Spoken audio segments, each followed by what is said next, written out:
en la que queremos desde Izquierda Unida abordar tres asuntos que tienen que ver con la situación de crisis y con lo que venimos denominando últimamente la mala gestión permanente del Partido Popular. En primer lugar, quiero hacer un llamamiento a toda la comunidad educativa a que secunde la huelga convocada para el próximo 22 de mayo, entendiendo que la política de recortes en materia educativa que está planteando el Partido Popular pues requiere una respuesta ciudadana permanente y contundente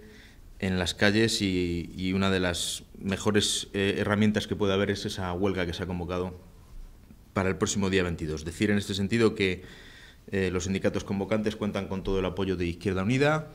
que Izquierda Unida también apoya y anima a todas las iniciativas que se están desarrollando desde diferentes centros educativos y que igualmente mantenemos nuestro apoyo y nuestro impulso a la plataforma por la escuela pública en Ávila, que está un poco dinamizando todo este movimiento en favor de una escuela pública y de calidad.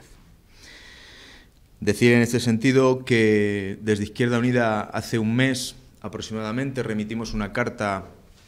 al director provincial de Educación para pedirle explicaciones de en qué se iba a concretar el recorte en educación que asciende a 3.000 millones de euros en el conjunto de España y queríamos saber en qué se iba a concretar en la provincia de Ávila ese recorte. Nos preocupaba muy especialmente todo lo que tiene que ver con la calidad educativa, la pérdida que van a tener los alumnos en ese sentido por el aumento de ratios y la disminución de profesorado,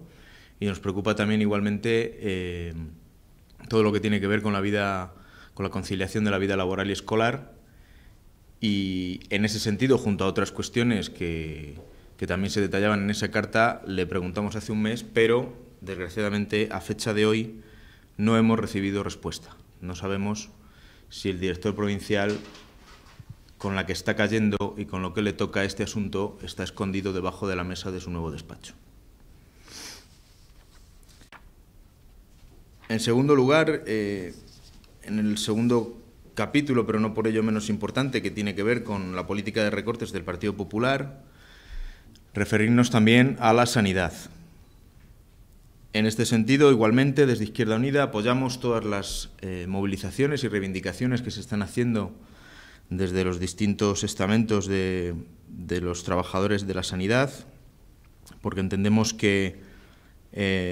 las consecuencias de los recortes sanitarios van a tener unas consecuencias catastróficas. Animamos a que se sigan movilizando en el mismo sentido. Entendemos que la movilización ahora de todos los sectores de la sociedad son fundamentales e imprescindibles para frenar la barbarie de recortes que está planteando el Partido Popular. Decía que los recortes en sanidad van a ser catastróficos porque, entre otras cosas, lo que ha planteado ha sido un impuesto al enfermo, un impuesto a la enfermedad, a través del repago farmacéutico. Ha planteado la eliminación del transporte sanitario no urgente, por tanto habrá que empezar a preguntar cómo lo van a hacer los enfermos renales, por ejemplo, que tienen que venir 2 o 3 veces a la semana al hospital, porque es imprescindible para su vida. Este recorte económico también supone la supresión de prótesis y, por otra parte, también va a suponer la restricción de la tarjeta sanitaria para los inmigrantes y para los mayores de 26 años que no hayan podido trabajar antes de esa edad. Esto en términos generales, pero más en concreto, si llegamos a la provincia de Ávila y aterrizamos un poquito más, estos recortes van a suponer, por ejemplo, que en los próximos meses el Hospital Nuestra Señora de Sonsoles vaya a cerrar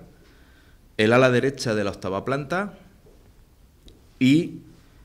la planta 5ª y 7ª, que está dedicada a medicina interna. Lo va a hacer con la excusa de que es verano, como si en verano no hubiera enfermos, y además lo va a hacer por un periodo aún más amplio de lo que ya lo hacía en años anteriores. Otro ejemplo de cómo va a afectar todo esto y cómo está afectando a la provincia de Ávila es que, por ejemplo, en el Hospital Provincial, desde el 1 de julio hasta el 17 de octubre, va a desaparecer el servicio de atención a la drogodependencia. Todos estos recortes, desde el argumento de que hay necesidades de ahorro, de que tiene que aumentar la austeridad y de que tiene que aumentar la eficiencia. Pero también hay algún ejemplo en relación con este argumentario. Por ejemplo, en el Hospital Provincial, durante el pasado invierno, la calefacción ha estado a 26 grados. Es decir, en muchos casos ha habido que abrir las ventanas. Esto es un claro ejemplo de eficiencia energética y de ahorro energético. Por otra parte, el SACIL mantiene alquileres en esta ciudad a precios escandalosos cuando cuenta con dependencias propias para la atención a los pacientes o para atender los trabajos que tiene que realizar desde el SACIL. Por otra parte, diariamente se produce transporte permanente desde el Hospital Provincial al Hospital Nuestra Señora de Sonsoles o viceversa, de ropa, expedientes, analíticas, etc. También es un ejemplo de buena gestión, de eficiencia y de austeridad en el desarrollo del trabajo de SACIL. Pero hay otro ejemplo que nos llama muy poderosamente la atención y que tiene que ver también con la eficiencia y la austeridad. Miren, el pasado 29 de marzo hubo una huelga general. El SACIL lo que ha hecho con los trabajadores que hicieron esa huelga general ha sido remitirles 2 nóminas, una en la que les indicaba el salario que cobran habitualmente y otra en el que le indicaban lo que le descontaban por haber hecho huelga. Pero además les han remitido a todos ellos una carta indicándoles que en sus archivos constaba como que habían hecho huelga general y que, por tanto, de ahí la notificación de una segunda nómina indicándole el descuento por haber hecho huelga. Bien, 3 papeles, 3 envíos, 3 trabajos, cuando esto se puede hacer de una sola vez si se sabe hacer y realmente se sabe gestionar este tipo de trámites cuando se dan esas circunstancias o cualquiera otra, ¿no? Esto demuestra con claridad la ineficacia y la inutilidad de la directora gerente del Complejo Asistencial de Ávila, que es la persona que está al frente de que estas cosas se hagan realmente con eficacia, con eficiencia y con austeridad. Y dicho esto,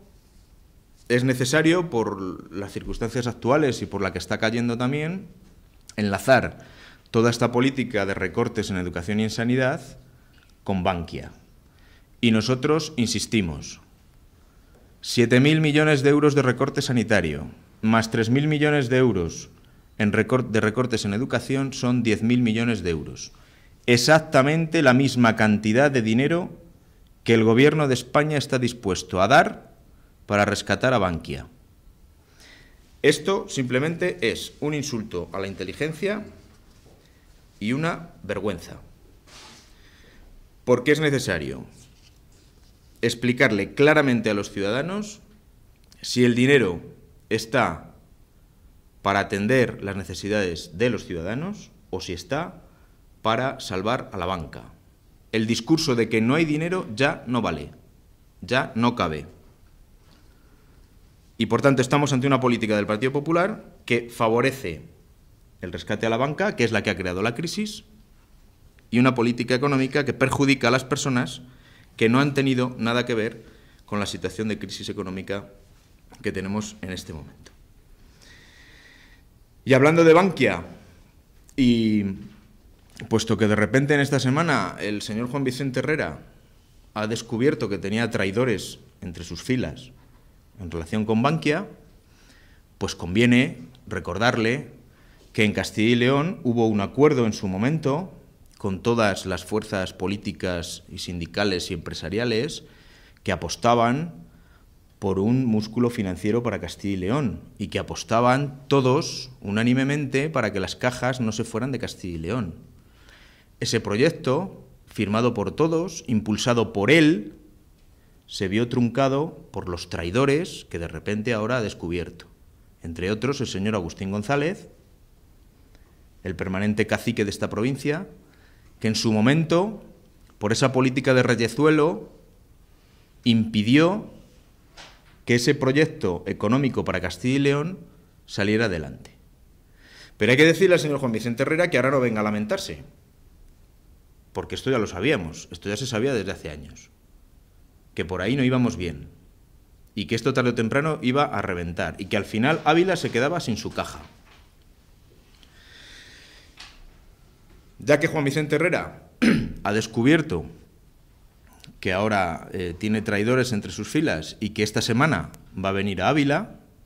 el próximo sábado, a celebrar el Congreso del Partido Popular, no estaría de más que él, como responsable máximo de Castilla y León y del Partido Popular de Castilla y León, que en su momento defendió aquel proyecto de músculo financiero para Castilla y León, asumiera responsabilidades políticas y ya de paso se llevara por delante a quien se tenga que llevar por no haber respetado la decisión interna del Partido Popular y por no haber respetado ese consenso de todos los sectores sociales, políticos y económicos de Castilla y León que hubieran impedido el que ahora mismo estuviéramos en Ávila sin caja, sin obra social, con las oficinas pendientes de un hilo y con un montón de puestos de trabajo en el aire. Y a partir de aquí, si tenéis alguna pregunta sobre alguno de estos asuntos, a vuestra entera disposición.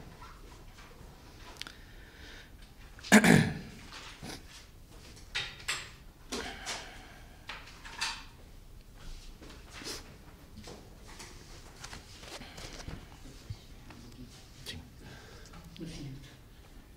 Hay una cuestión más que también tiene que ver con la actualidad y aprovechando que la Daja pasa por Ávila, pues yo creo que es conveniente decir.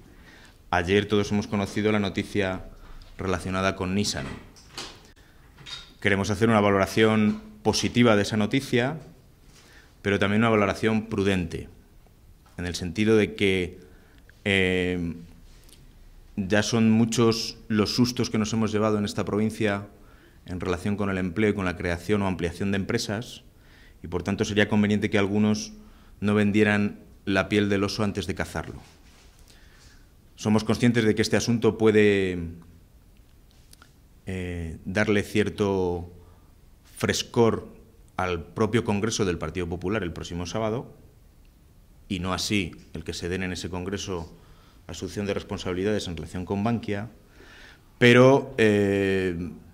haciendo una valoración positiva y prudente de la noticia que tiene que ver con Nissan, que no se nos olvide al menos dos cosas: que ese proyecto es para finales de 2013 y con la que está cayendo hay que ser prudentes, y por otra parte que el acuerdo de flexibilización con los trabajadores que está firmado desde el último conflicto que hubo en Nissan, ese acuerdo de flexibilización concluye este mes. Y por tanto,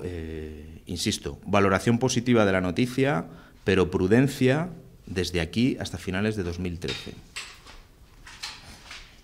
O sea, el periodo que dice que va a estar cerrada las dos plantas de las administraciones actuales en la parte, ¿qué periodo va a ser exactamente? Vamos a ver, el periodo exactamente del cierre de plantas no te lo puedo decir. Sí que sabemos que en otras ocasiones ha coincidido con el periodo de verano. En esta ocasión hay indicios de que pueda adelantarse a la fecha de verano y que pueda retrasarse después incluso hasta el mes de octubre. Pero lo que está claro es que se da ese cierre de plantas como si en verano no hubiera enfermedad.